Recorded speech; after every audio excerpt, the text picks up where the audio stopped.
Morning, happy Saturday.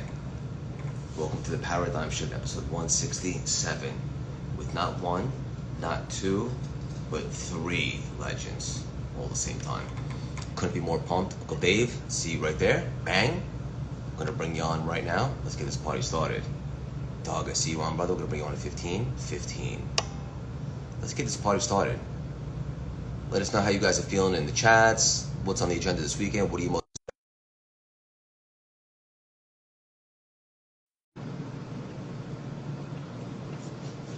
Sonny in the house. Sean and Derek. Love you, buddy. Great to see everybody out today. Eric, we're going to bring you on in less than one. Where are you? I am on hole 12 at Arroyo Trabuco with Miles. We got the first tee off time, and I told him I'd have to take a break for the paradigm shift, episode 167. I could not miss, but I've done it in weirder places, and I'm a guy who overlaps everything. I'm spending a great morning with my kid. We're already on hole 12, so thank you for your patience, but I'm enjoying myself here. Hey, Dave, thank you for your beautiful consistency and just taking the show all over. Talk about a world tour all over the world. Yeah. Next week we'll be in Manila. The show will be in Manila, speaking there, and leaving tomorrow for one of the 200 cities I'm going to be on. So super excited, but most excited, brother, July 19th. I know I got your wedding I'm excited about, but before the wedding, it's Dane Cook and I. We're going to be collaborating with each other, the audience, with Rob Riggle, Marshall Falk, Baron Davis, Diane Cannon, Craig Siegel. The list will go on and on and on. It's the biggest thing that I've ever done individually. I've shown up to other people's stuff like the Aspire Tour and the Sigma Tour and the Collision Tour and the Web Summit Tour. But this is the biggest thing I've done. YouTube Theater. I want everybody to go to Ticketmaster, join me, and I appreciate the support. It's going really well. Yeah, and I can confirm, and I will be there, and I personally can't wait, and I'm just super excited about all this. Awesome, man. Well, I'm excited about our guests today, our friends today. I'm excited I got to see you this week, back and forth in a day from New York, which you do often for me and to others. So let's rock and roll. What do you got for me, my brother? I love it. Let's do it. Before we bring on our first guest, I have a good icebreaker, Dave. What does it mean for you to live an authentic life? I spent a lot of time since the popularity of that word authenticity, especially as a coach and a speaker and a podcaster. Everybody wants to be authentic, and with social media they talk about authentic. It's really more about your essence. And so I tried to figure out the criteria of my essence, and what it really came down to was, one, my skills. So I am unique in my respect of my fingerprint on life, 1 in 8 billion people, by the skills that I've developed. Two is my knowledge of who and my knowledge of what. And so that is unique as well. That's a fingerprint that I have that nobody else has, unique to me. And then most importantly is desire. And so to have the ability that I must be what I can be, a desire to be the best that I can be at whatever topic, subject matter, or expertise is absolutely my essence. And my essence is my authentic self, my own unique fingerprint, 1 in 8 billion. I'm one of the luckiest, if not the luckiest, because I'm 1 in a trillion to get here and 1 in 8 billion to be here. And I think everyone should really embrace their essence, their skills, their knowledge, and their desire. Amen. And who is authentically driving that golf court at the moment? I am, man. I don't drive when we're on this thing in a car. The mobile Meltzer is working within the rules, but golf carts are fine. The mobile Meltzer here on hole now 13. Miles just birdied that for me, and now got a par for him. So we're rocking and rolling. I love it. And I love you. And it was amazing to see you this week. And I just love every time we get together. And I'm going to bring on our first guest right now. And while I do have a quick question for you, not, that's upon your answer. How tough is it, or not at all, to say the word no? Well, it used to be impossible, not tough. I was such a pleaser. I wanted to say yes to everything and figure it out. But as you know, I've learned to use one dependent variable in which to say no, but have a conduit of yes, and that's time. So the way that I tell people no is not at this time. So it makes it easy. And the truth is, I know that to be true because in an essence of a decision, an agreement, time, emotion, and value changes. So I want to leave an open mind, open heart, and open hands for every opportunity, option, and touch of favor by telling people, hey, not at this time, and that's the easiest and best way that I can say no. And if they say, well, when? I'll say, well, check back to me in a week, a month, a year, or 10 years, determined upon my timing and risk tolerance. But I will adhere to having them call me back in a conjunction or aligned with my timing and risk tolerance so that I can take advantage of the prioritization of the options, opportunities, and touches of favor. So if we understand time as a dependent variable, you really never have to say no. You can just say not at this time. Yeah. It's funny because the right people in your life, like genuine, authentic relationships, they respect that. They don't have to ask many questions if you say no. Yeah, exactly. Like, what do you say to someone that says not at this time? Okay, when? That would be the response. There's no other response uh, than when, and then you can give them a thing, check back with me here. And so now you're easing the closed mindedness or the guilt and resentment or offense of when you have to actually say no to somebody. I always say not at this time. Look at this handsome devil. Eric, what's up, brother? Good morning. Thank you for joining us. Hey, no worries. Glad to be here. It's so funny you interrupted your golf game. If you look at the very last post I did, we've just finished a monster sandcastle building in the morning. So Right on. spread it out. Yeah, you How don't you have doing, to. Eric? You don't have to. You don't have to say no. You can just do both. Eric, where are you dialing in from? Where are you located today? I live in Cabarete, north coast of the Dominican Republic. Woo! Very nice. Yeah. Well, we're super pumped to have you here for our community. If you're not familiar, to do a deep dive, play catch up. There's so many awesome nuggets that you drop and so forth. But I want to hit a couple of things that I think the audience could really use right now. And one of the things that you talk about are some of the flaws of traditional diets and how we maybe could be able to create a little bit of a different approach moving forward. What are some of the flaws, and what is someone that's listening today can maybe take a different approach to become a little bit healthier? Well, I think one of the biggest problems we have with the current sort of diet culture is that I feel like if you'd never heard of diets before and you had to do a homework assignment for grade 11, you'd like go out and evaluate all the diets and you would come to the conclusion that diets suggest that they're there to help people to lose weight, but what they're really designed to do is demolish people's self-esteem. But it seems like that's the role of the average sort of diet. And they do that by making a number of pretty big mistakes. And that is like slamming people with a bunch of basically impossible rules and guidelines and asking them to do a bunch of exercise to shed calories when the reality is they're generally not nutritionally in such good shape as to be putting their body through that incredible exercise.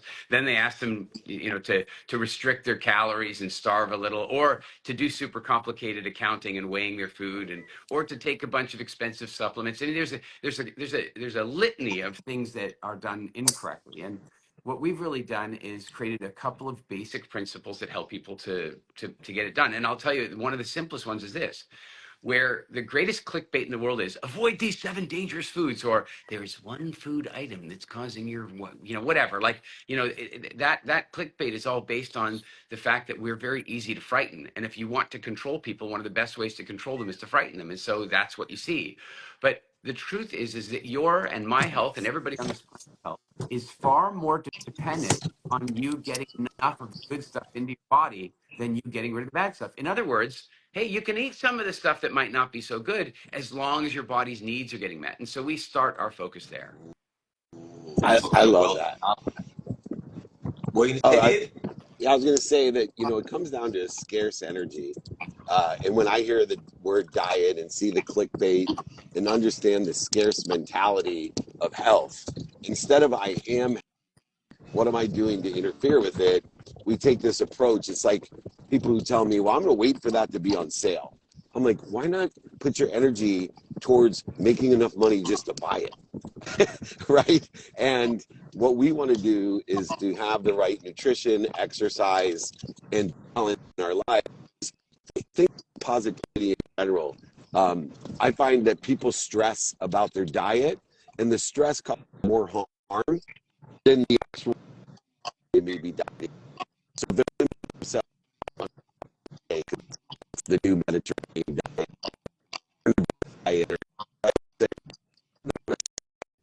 Dave's service is a little spotty.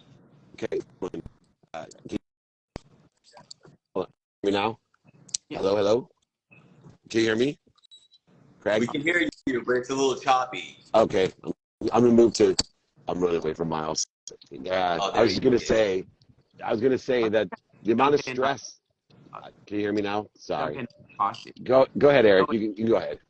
it's funny you mentioned the idea of like people focus so much on trying to save money on food, and maybe they could work a little harder and focus on that. But a lot of people kind of feel at the maximum end of their income capacity, and I think we may all have different beliefs about that. But I'll tell you, there's another end to work on, and that is that there's the perception that eating well is like substantially more expensive.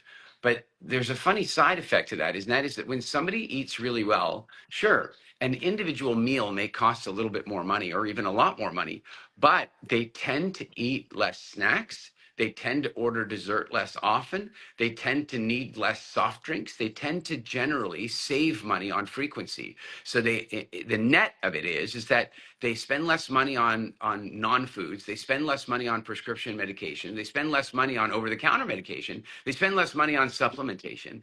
And so get a ribeye.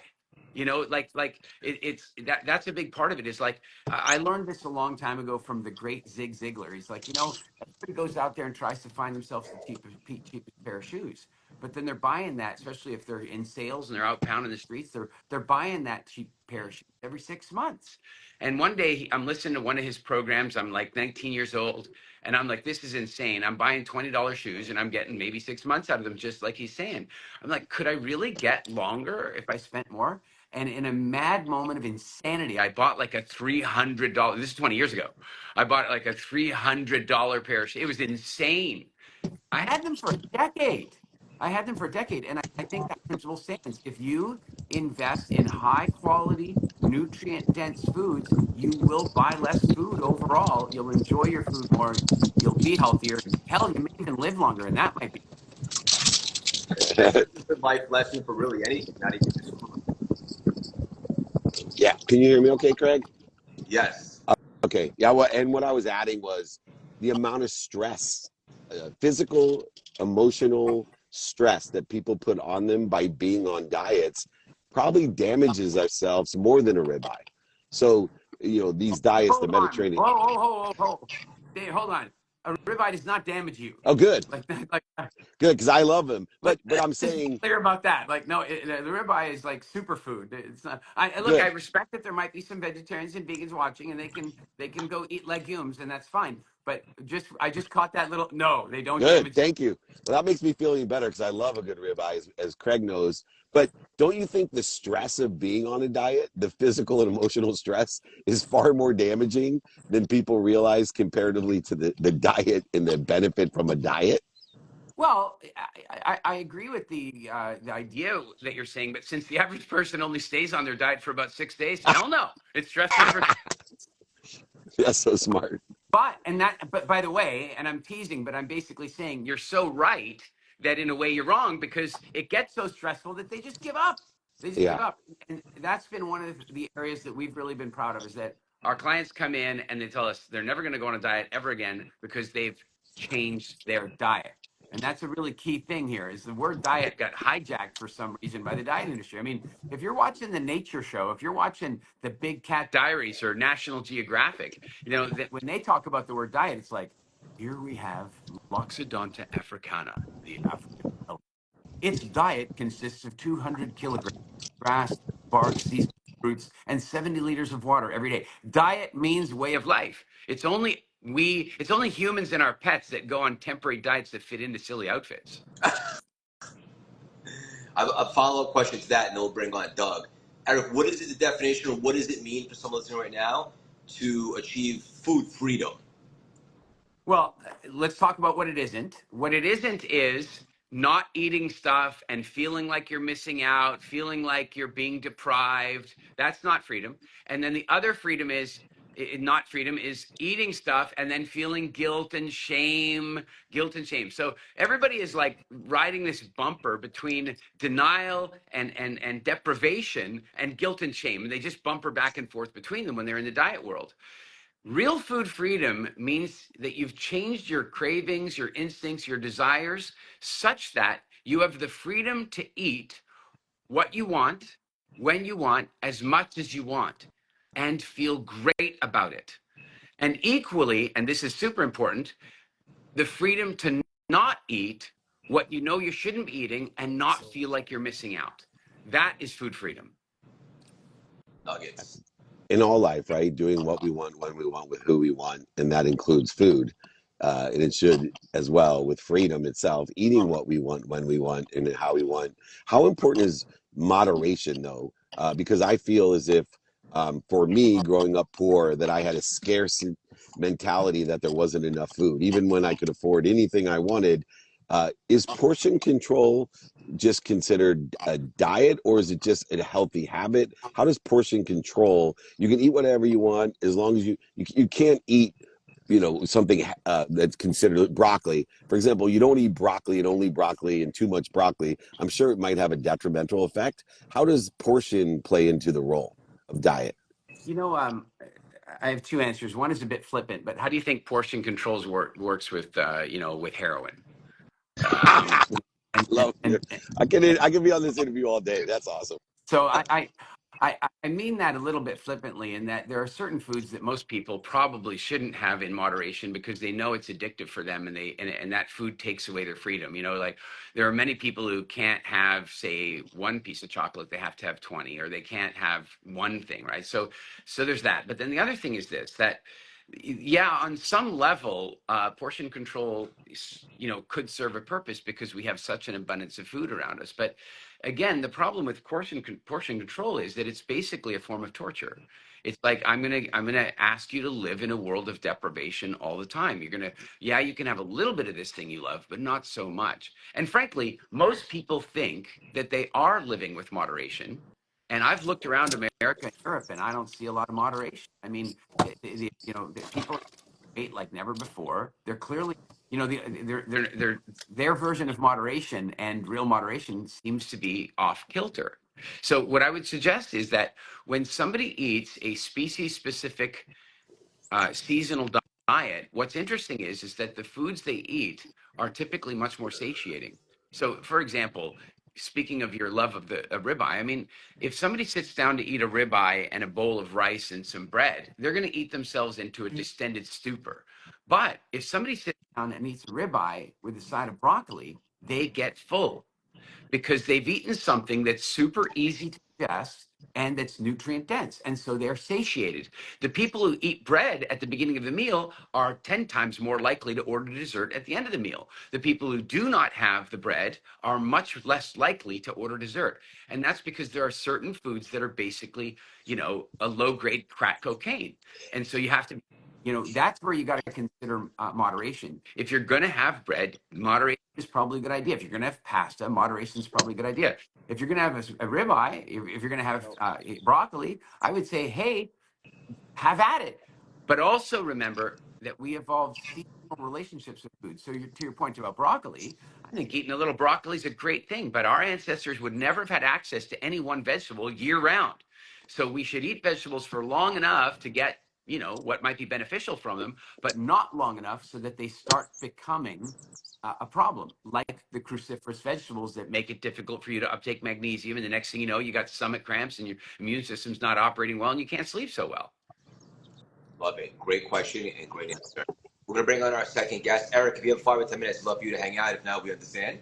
But I just want to continue the conversation. This is great. We're going to bring on Doug Dane. Love him very much. This is awesome. Dave, how you shooting today? Is that how you say it, shooting? I guess playing. I always say playing. Oh my God, Miles just stuck it. I'm not playing as well as Miles. He's like one over. So, but I'm doing okay for me. I'm out here to be with Miles. So being on this show is more fun for me than playing. Doug, welcome to the party. How you doing, brother? Good to see you again. Hey guys, how are you? Hear me okay? Yeah, it sounds great. Good, good. Me Me and Doug had coffee yesterday. It was awesome. He's back in New York. And let's encourage all our listeners to go see what he's got going on. So let's just dive right in. Doug, you ready for me? I'm ready. Let's go. I want to continue the conversation you and I were having yesterday. I thought it was so profound and beautiful. A lot of people out there looking for their purpose, looking for their calling, but you have a paradigm shift on that. You believe that our calling actually finds us. How do we become available for the calling to find us? Well, I think you got to bridge off what you said, Dave. I love the way you said it about this idea of, being our authentic self. Too many people are out there searching, trying to find their authentic self. And most people don't really know how to become their authentic self. They don't understand how they got brought up with what I call this mistaken identity. So I remember reading a great book. I forget the author, but it's called Callings. And I still have the book, but there's really only one line I got from the book, and that's the only line I needed. He basically said, you don't go finding your calling finds you. You don't need to go search for your purpose finds you, or you meet your purpose when you get rid of this false sense of yourself, this mistaken identity, this ego self, all the ideas and all the stuff you picked up from a very young age, right up until now, and whatever you watched about an hour ago on YouTube. And we got to get clear on actually not just who we really are, we got to get clear on whose we really are. Yeah. That's a conversation. You nailed it. It's wisdom and faith that shortens that distance between you and your why. And I talk about applying my why because I am part and parcel to my why. And the entire idea of shifting our paradigm, which is the name of this show, is the understanding that when we shift a paradigm to utilizing wisdom and faith, that I am, and I'm applying my why to what I am by identifying my reaction to fear, not just fear, but reaction to fear is instant and obvious. And it's so easy to know when we're angry, upset, anxious, frustrated, guilty, whatever it is that's interfering or accelerating us in the wrong direction. So I try to inspire people to apply their why, to trust with faith and seek the wisdom of how best to utilize that in a divine direction and divine time. And when we can get people to feel that faith and to utilize their wisdom, their purpose becomes inherent with them, and they actually now elevate their awareness to what they already had, and they hit their head and say, wow, I should have had a V8. This is absolutely incredible. I've wasted so much of my life and time, value, emotion, and relationship searching for what I already had. Well, it's a wonderful promise, and I love the way you put it. This idea, we do have to figure out what our why is. It took me almost 30 years to figure this out. So Dave, you and I talked about 3 years ago. Bob Proctor was still alive. That was 2021. And I spent 30 years in business and personal development. I worked with Bob from like 2014 until he passed in 2022. And I kept pursuing this question, because I had this pull. We all have this pull, right? And here's what I discovered. It took me a long time to figure it out. It shouldn't have taken very long at all. Bob said it's really quite simple. Doug, you're making it complicated. We got to look at the fundamental issue why we can't find our why.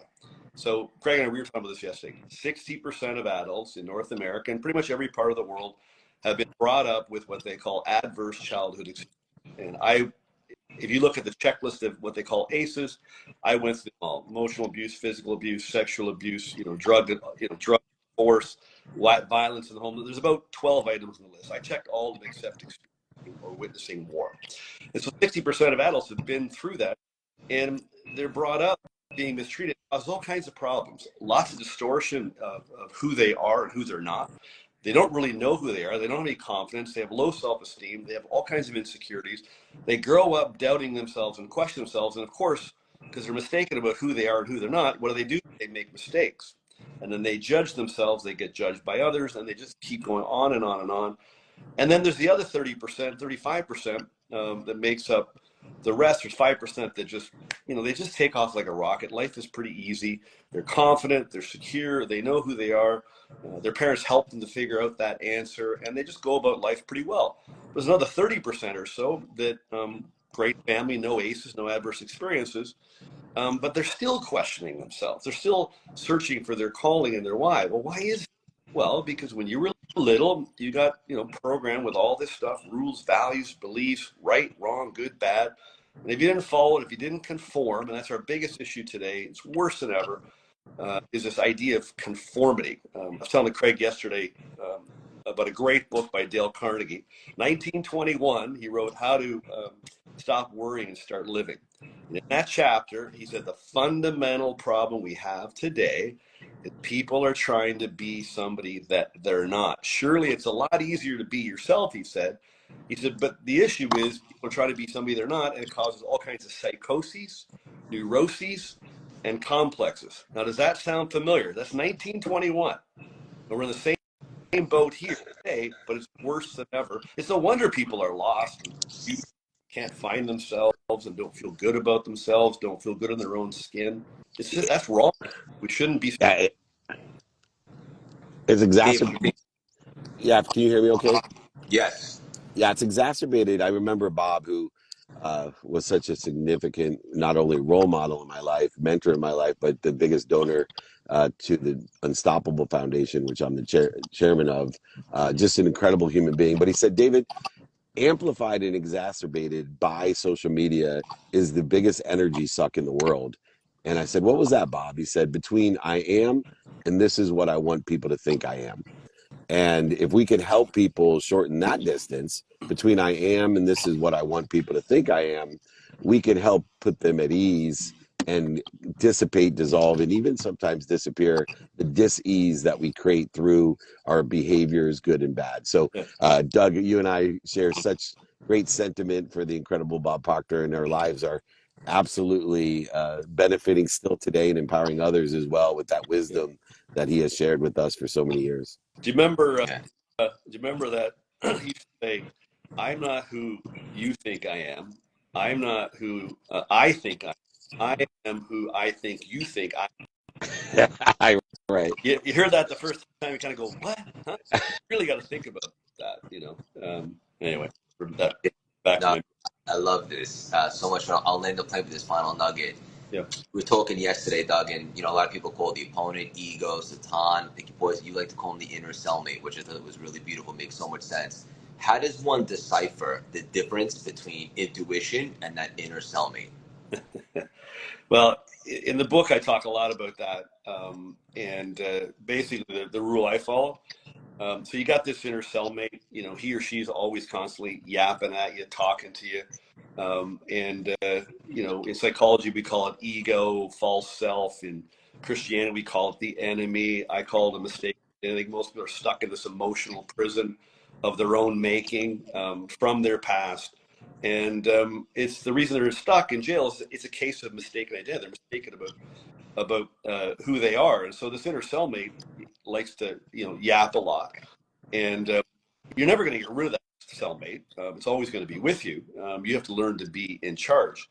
Like you said yesterday, Craig, we're talking about social media. And you have a good relationship with social media because you have a solid sense of self and mindset to be able to take on what comes through that phone. I digress from your question. I apologize. State it again. No, how do you decipher the difference between the intuition or the inner cellmate? Yeah. Well, I would say the truth always feels good and the lie always feels bad. It's a feeling, and the ego lies. When we're talking to people, being interviewed or one-on-one, the ego causes us to lie. Other people, we're not really honest with ourselves or others. And then you don't even feel good. You're lying. You're hiding, you're covering up, right? And so that's the rule. Just if you get a thought, does it feel good? If you I call it, it's called first guessing, not second guessing. So your first guess or the first thought, that's the truth because it feels good. But then the ego comes in and he hears what you said and go, no, wait a minute, Doug, let me second guess that. And the second guessing feels bad. So that's it. First guessing feels good. Second guessing feels bad. Intuition always comes first. Second guessing, doubt, fear always comes second. Dave, you about to say something? Yeah, I was just going to say I have that combination of intellect, intuition, and inspiration. Inspiration being the confirmation of how I feel. And good behavior is going to be in the divine direction and divine time towards where you want to be or better. It's going to feel good. Bad behavior, which includes 40% of it pragmatic behavior of what you're doing and saying, 60% in the ethereal of intuition, which is what you think, feel, and believe.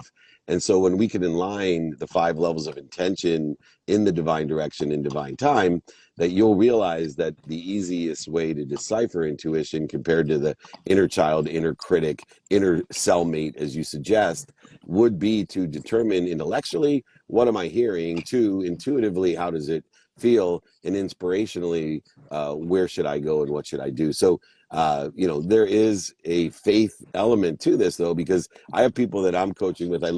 They said, David, if you're late for a plane and your GPS is telling you go right, but your intuition is telling you to go left, do you have enough faith to actually go left?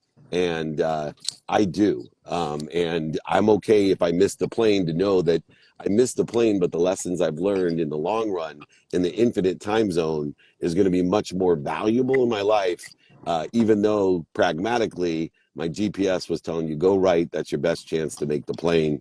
And meanwhile, I'll never know whether I would have made the plane going right or left.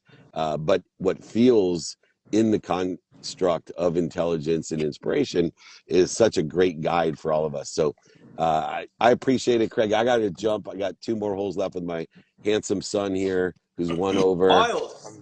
Miles, he's yelling at you. Doug, let's reconnect, my friend. I'm just always blessed to spend time with both of you.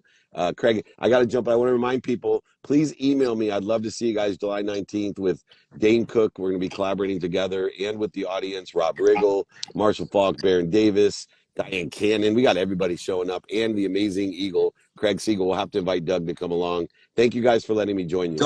Doug, hang out for 1 sec. Dave, love you very much. Thank you for hopping over and enjoy the golf. I will. Thank Bye. you. Take care. Doug, I wanted to ask you one more Yeah. because I just thought it was so awesome, and selfishly, I just love connecting with you, brother. And I saw you saying something like this in your content, and so I want to encourage everybody to grab your books and all the things. You said there is actually a quick fix. Yeah.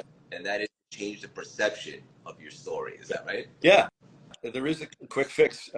Just what Dave was talking about at the end is really the key to being more confident, the key to your success, the key to what you're seeking, which is this peace of mind and joy. The key to all that is really to be yourself. Okay.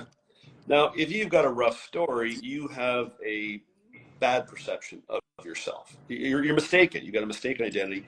You got a bad perception. Now, it's very difficult to be ourselves if we don't know ourselves. Very, very difficult. It's no wonder you go be yourself. Well, they don't know how to do this. It's easy. People go easier said than done.